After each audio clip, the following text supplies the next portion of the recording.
Hello everyone, welcome to science and mathematics world. I am Kaushalan Khare और आज के इस वीडियो में हम देखेंगे आप ही की टेक्स्ट बुक के कुछ इंडेक्स क्वेश्चंस को जो कि पेज नंबर 9 पे है। तो चलिए शुरू करते हैं। इसमें लिखा हुआ है कि convert the following temperature into Celsius space scale. इसमें क्या है कि हमें केल्विन स्केल में दिए हुए हैं, हमें इसको सेल्सियस स्केल में कन्वर्ट करना है।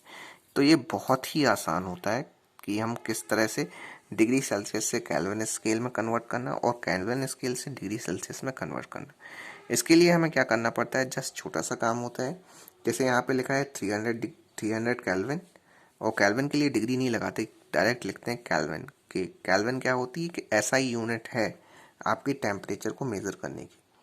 तो ऐसा unit of temperature is kelvin, ये भी पूछा जा सकता है कभी। और एक जीके का भी क्वेश्चन है।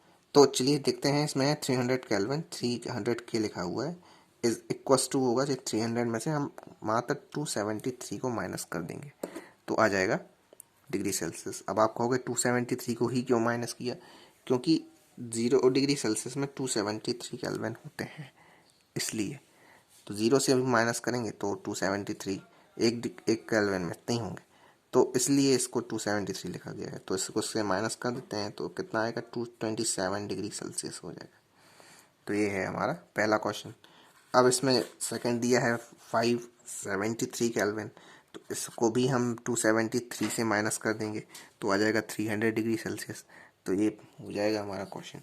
और यदि हमें डिग्री सेल्सियस से केल्विन में कन्वर्ट करना है तो इसमें हमने माइनस किया है, उसमें हम जोड़ देंगे केल्विन में।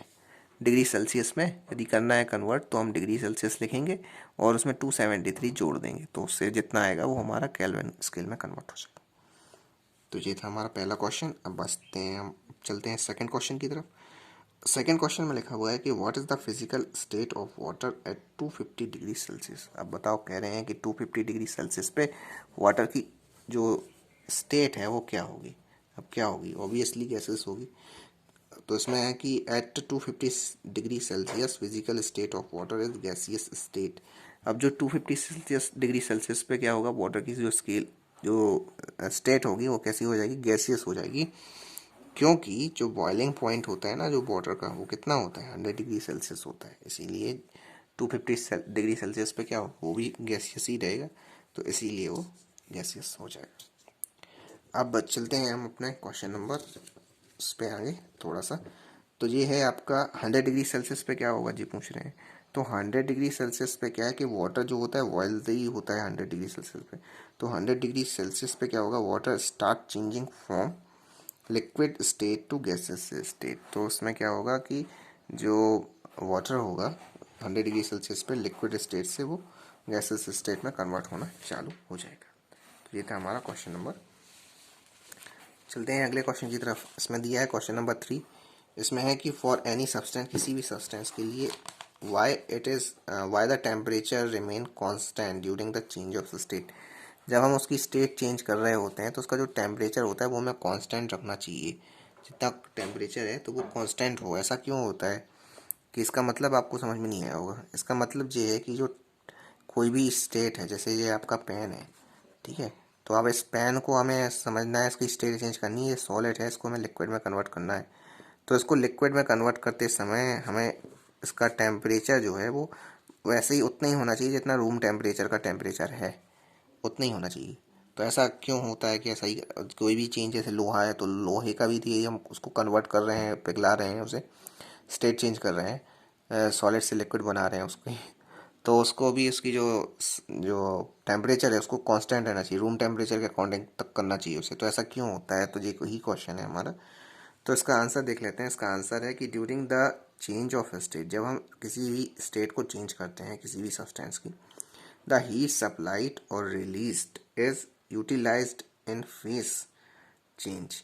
तो वो क्या होती है कि जो जो हीट सप्लाई की जाती है और उससे हीट जो रिलीज हो रही होती है वो उसके फेस को चेंज करने में लग जाती है। फेस चेंज होना क्या होता है, फेस चेंज होने का मतलब होता है कि जब हम इस जैसे पेन है तो पेन को हम कन्वर्ट कर रहे हैं लिक्विड में, तो उसी के द्वारा वो जो हीट रहेगी उसकी द्वारा एब्जॉर्ब कर ली जाएगी। क्यों कर ली जाएगी, क्योंकि अभी पेन तो वो यदि उसका टेम्परेचर उस हिसाब का नहीं है तो वो उतना टेम्परेचर वो अपने अंदर एब्जॉर्ब कर लेगा। तो इसमें है कि such heat is called latent heat. तो लेटेंट हीट एक बहुत ही इंपॉर्टेंट कॉन्सेप्ट है। लेटेंट हीट क्या होती है? Latent heat is a amount of heat which is use to rise the temperature of a body to 1 degree Celsius. किसी भी बॉडी का, किसी भी सब्सटेंस का टेम्परेचर 1 डिग्री सेल्सियस बढ़ाने के लिए जितनी भी हीट हमें चाहिए पड़ती है उसको लेटेंट हीट पड़ती है कहते हैं। तो इसी तरह से उसकी लेटेंट हीट होती है। इसीलिए जो टेम्परेचर होता है किसी भी सब्सटेंस का उसको कांस्टेंट रखा जाता है जब हम उसकी स्टेट को चेंज कर रहे होते हैं। तो ये था हमारा क्वेश्चन। आई होप आपको समझ में आया होगा। यदि नहीं आया तो प्लीज़ कमेंट करके हमें बताएं कि उसमें क्या नहीं आया आपको समझ में, फिर हम आपको और अच्छे से समझाने की कोशिश करेंगे। चलते हैं आखिरी क्वेश्चन की तरफ, जो कि 4 नंबर का क्वेश्चन है।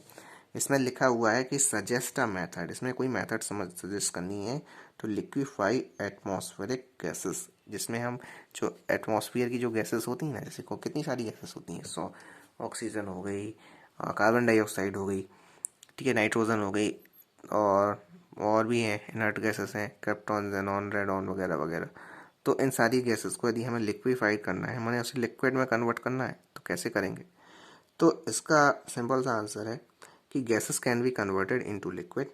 तो गैसेस को लिक्विड में कन्वर्ट किया जा सकता है। कैसे किया जा सकता है? जब हम उनके पार्टिकल्स को क्लोजर लाएं, एक पास पास ले आएं। तो वो पास पास कैसे आएंगे? तो अब गैसेस को किसी कंटेनर में भरा और उसको के पार्टिकल्स को पास में लाना है, मतलब उसके ऊपर बहुत तेज़ी से प्रेशर डाला, ठीक है, प्रेशर डाला तो उसमें तो वो उसके पार्टिकल्स होंगे पास पास आ जाएंगे, और धीरे धीरे इतना ज़्यादा प्रेशर रहेगा तो वो लिक्विड में कन्वर्ट हो जाएगी। तो यही है कारण कि इसमें है कि ब्रिंगिंग उनके पार्टिकल को क्लोजर लाएंगे, atmospheric gas can be liquefied, तो उससे एटमॉस्फेरिक गैस लिक्विफाइड हो जाएगी। और यदि उसका टेम्परेचर भी डिक्रीज़ कर दें, यदि टेम्परेचर डिक्रीज़ करते हैं तो वो उसके पार्टिकल्स जो होंगे अपने आप पास में आने लगेंगे, और यदि प्रेशर इंक्रीज़ कर दें तो भी उसके पार्टिकल्स पास में आ जाएंगे। यदि आपको और जल्दी करना है तो आप टेम्परेचर भी कम कर दो, प्रेशर भी बढ़ा दो, गैस अपने आप ऑटोमेटिकली लिक्विफाइड हो जाएगी। तो ये था हमारा क्वेश्चन। आई होप आपको समझ में आ गया होगा। तो प्लीज़ जल्दी से इस वीडियो को लाइक कर दीजिएगा और कमेंट करके बताइएगा कि आपको समझ में आया कि नहीं, क्या समझ में नहीं आया और आप क्या देखना चाहते हैं। मिलते हैं अगले वीडियो में। इसे अपने दोस्तों के साथ भी शेयर कीजिएगा जिससे उन्हें भी इसका फ़ायदा मिल सके। चैनल को सब्सक्राइब कर लीजिएगा यदि आप नए हो तो। मिलते हैं अगले वीडियो में। गुड बाय, जय श्री राम।